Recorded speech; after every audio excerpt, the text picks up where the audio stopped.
So I don't necessarily think that you have to be a certain size or a makeup or be a city department. I think you can be a rural organization and say, here's the standards that we expect you to achieve.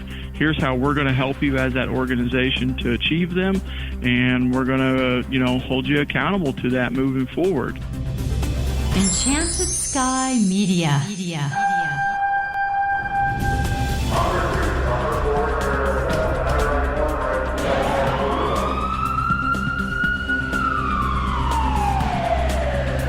From the Enchanted Sky Studios in Prescott, Arizona, this is Code 3, the Firefighters Podcast, hosted by award-winning journalist Scott Orr. Code 3 features interviews with leading members of the fire service, discussing firefighting strategies, tactics, and other topics you need to know more about. Now, here's Scott. That's right, and I will not let Parkinson stop me. Thank you for joining me again here on Code 3. You are listening to the show for and about firefighters. Let's get started. The late Vince Lombardi, the famous Green Bay Packers coach, was known for his inspirational quotes. That's because they were not only motivational, they were true. Today's show can be summed up with this Lombardi quote. Winning is not a sometime thing. It's an all-the-time thing. You don't win once in a while. You don't do things right once in a while. You do them right all the time. Winning is habit. Unfortunately, so is losing. That applies to firefighting as well. It's not just how you perform on the fireground that counts. It's how you perform all the time that makes the difference. Here to explain why and how to build a winning leadership culture in your firehouse is Adam Neff. Adam is Assistant Chief of Training at the Nixa, Missouri Fire Protection District. He got into the fire service 25 years ago as a cadet volunteer, and he worked his way up. Today he holds a Chief Fire Officer Designation. And Adam Neff joins me now. Welcome to Code 3. Thank you for having me. I appreciate the opportunity. It's good to have you here.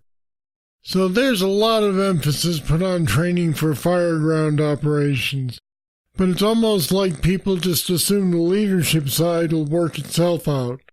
What happens when you take a great firefighter and you make him an officer without adequate training? Well, what I've seen happens is they're left to falter and flounder on their own. And very much as you put it, we're just expecting them to be good fire officers. If they're good firefighters, then automatically they're going to be good fire officers. Fire service as a trade does really well on offering classes on strategies and tactics and new ways of doing things. But what we don't do a very good job in is preparing our firefighters to be company officers to be chief officers, so on and so forth. One of those biggest areas that I think we're lacking is building of interpersonal relationship skills. Communication also struggles sometimes, but it seems like our company officers are either really successful in fireground operations and suffer with the administrative side, or they're really good at the administrative side and they suffer in the tactical side. And I'm just not sure why we can't have it both ways. Now, a lot of firefighters will roll their eyes when they hear the phrase professional development. Is there a better way to convey the message and the need to do it? Well, I guess we could jump on the bandwagon of, if you Google company officer development, there's a bunch of hits that come back. I think, the term company officer development is thrown out there so much, but really it's firefighter development. It's professional development starts really your first day at the academy, and it should never really stop progressing. But we seem to stray away from battalion chief development. We tend to stay away from, assistant chief or division chief or deputy chief development. What about fire chief development? I'm in a lifelong learning career.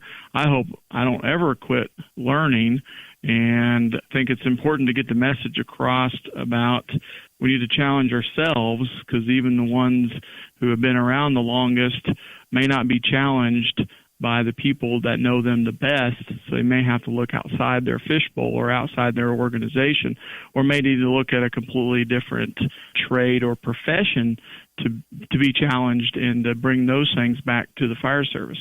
So I don't know if there is a better name for it. Sometimes they just have to suck it up and do it.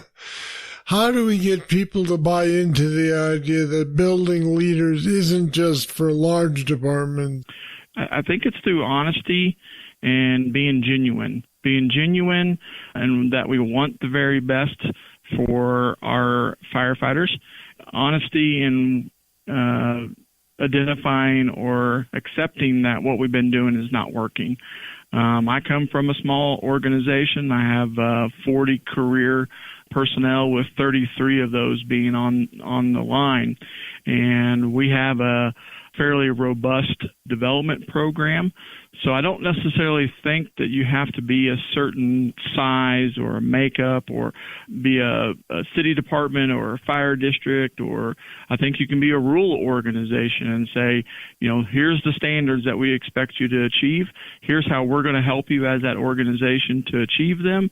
And we're going to, hold you accountable to that moving forward. Every community that has a fire, some sort of organized fire protection, well, that fire protection says we are going to do this as the mission statement, save life and property and all those other things. I think when we make that commitment to the community, we're also making the commitment to the community that we're going to do it the very best way that we know how, in the most professional way we know how, and we're going to continue striving for excellence. Can you give me some examples of how your department handles this whole professional development situation? Absolutely. So a lot of departments, including my own, we did what we've always done, and it worked in the past, so it's going to continue to work in the future.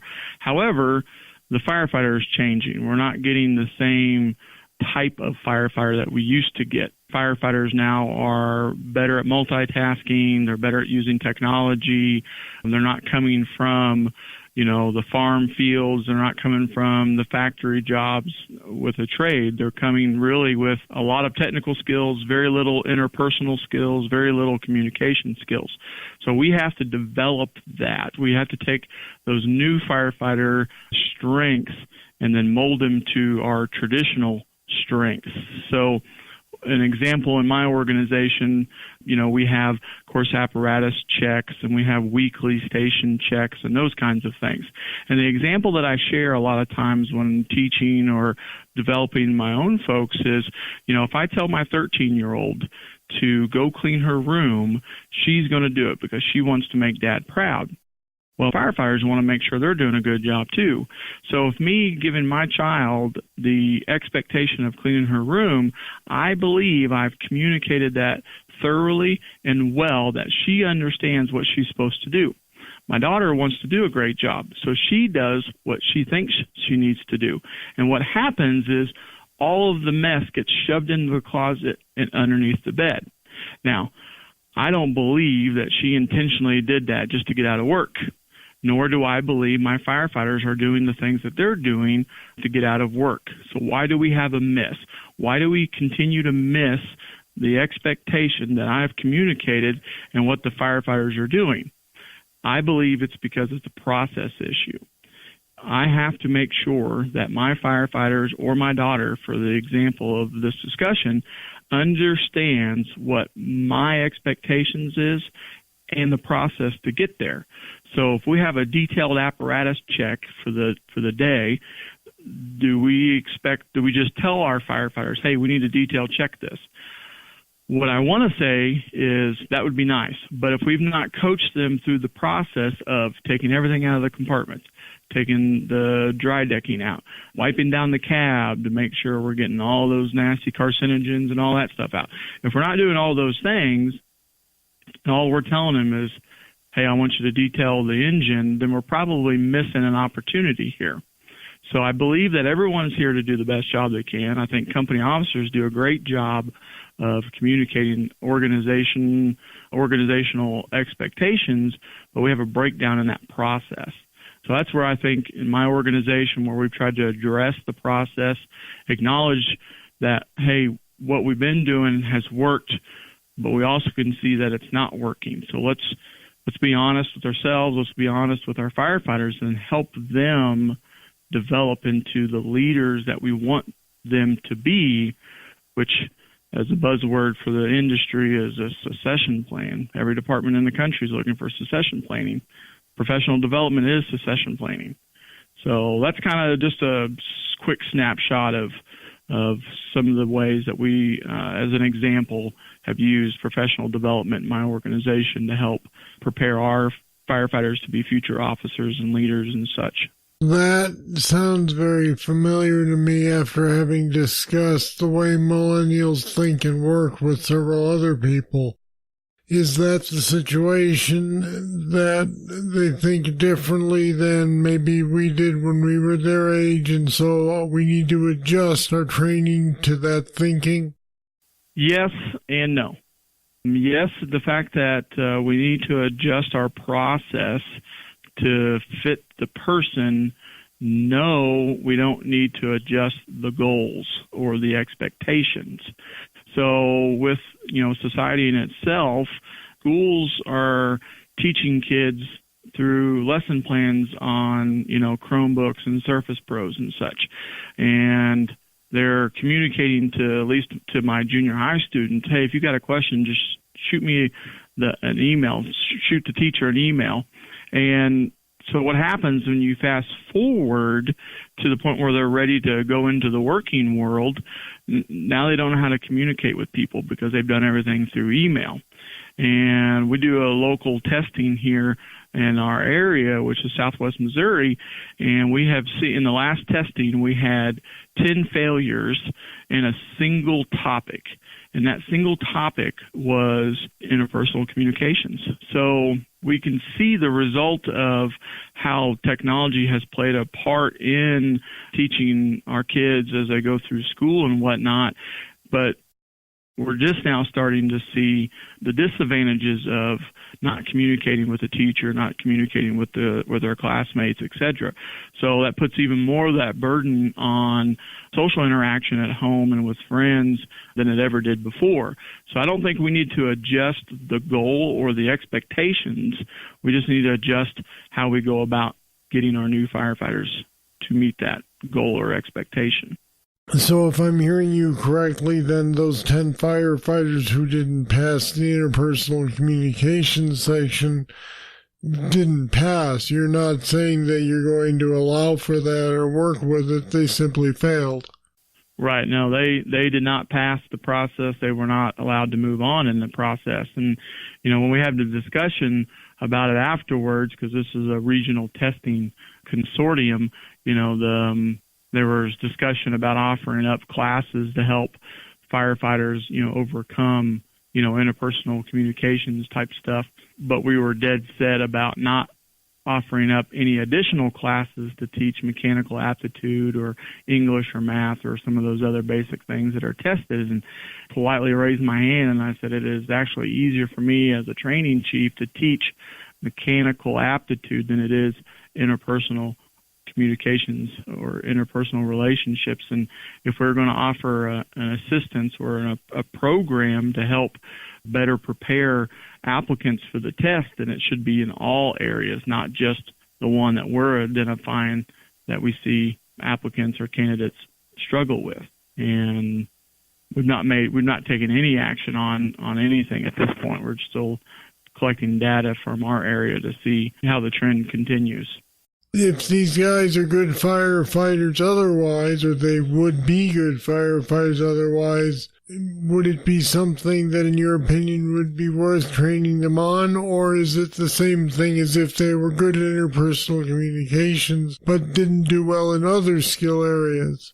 I don't know what the answer is on that. I mean, recruitment and retention numbers are down all across the country, not only in volunteer organizations that we see a lot of media on, but, in our area, the larger municipal department used to have 300 to 400 applications for, one recruit school of 15 people. And And now we're barely getting 100 people using their numbers. So, and I think you'll see that in a lot of other places too. So I don't know what the answer is on particularly. I think when you're talking about tying back the struggles that candidates have with the interpersonal communication, interpersonal relationship on the testing process, and then if you fast forward, I see the same struggles with new company officers struggling with setting goals or communicating with their people, daily expectations, holding them accountable,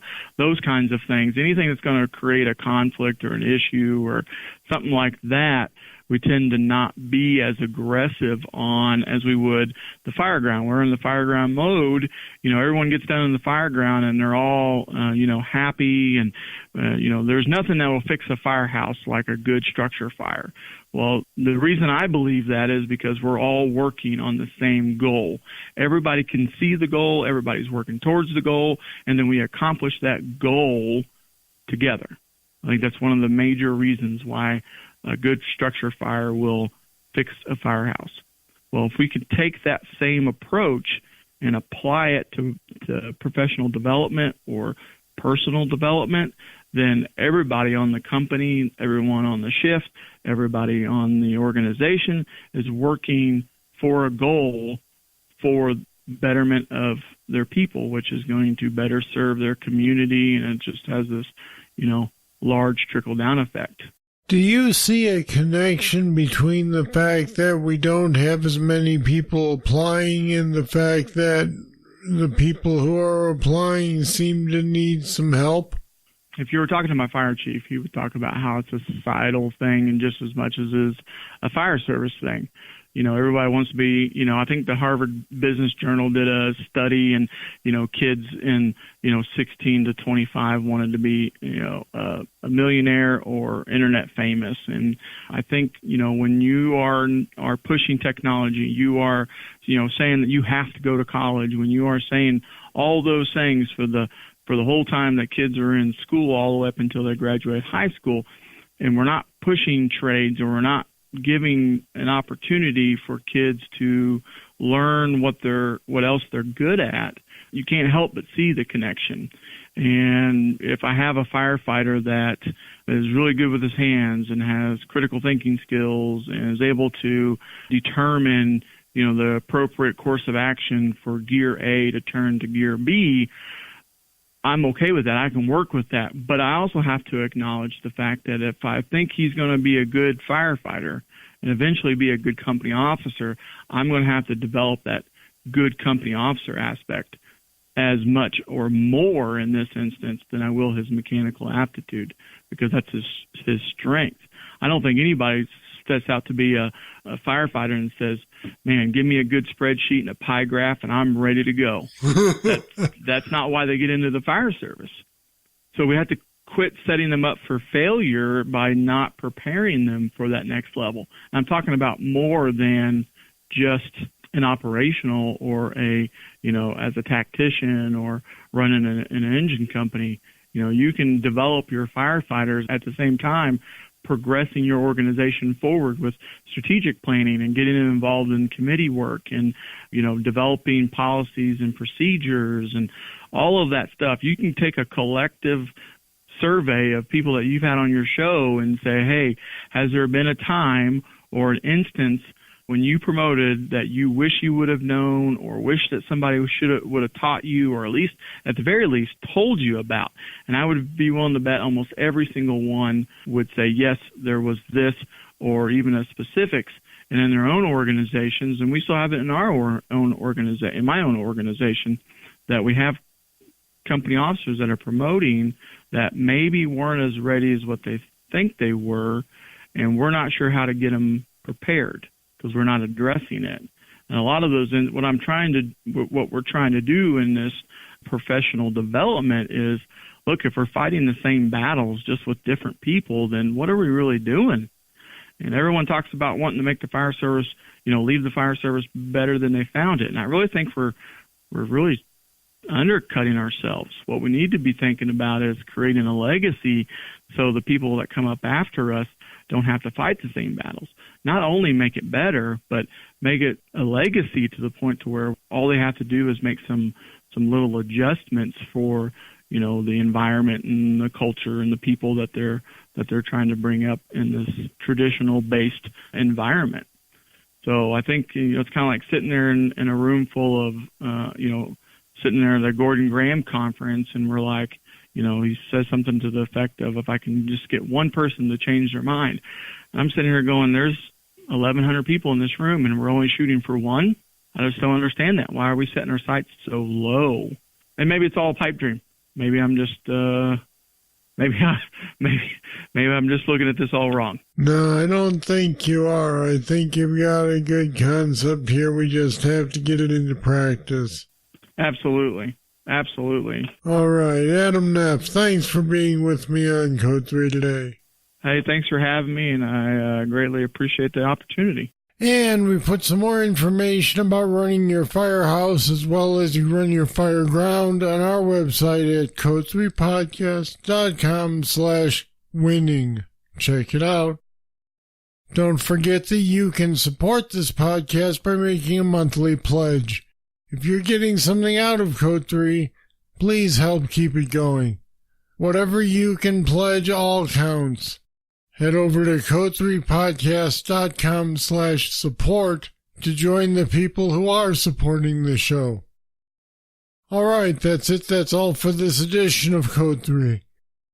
This time we talked about keeping a winning attitude through leadership all the time. Do you agree it's necessary? I'd like to find out what you think and why.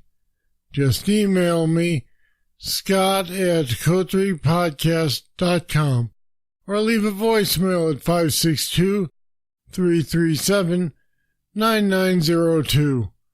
I'll read your comments and play back your messages on a future show. Thank you for listening. I'll be back next time with more, and I hope you'll join me. I'm Scott Orr, and until then, stay safe. Code 3 is a production of Enchanted Sky Media. To contact us, get more information on today's topic, or subscribe to the podcast, go to code3podcast.com.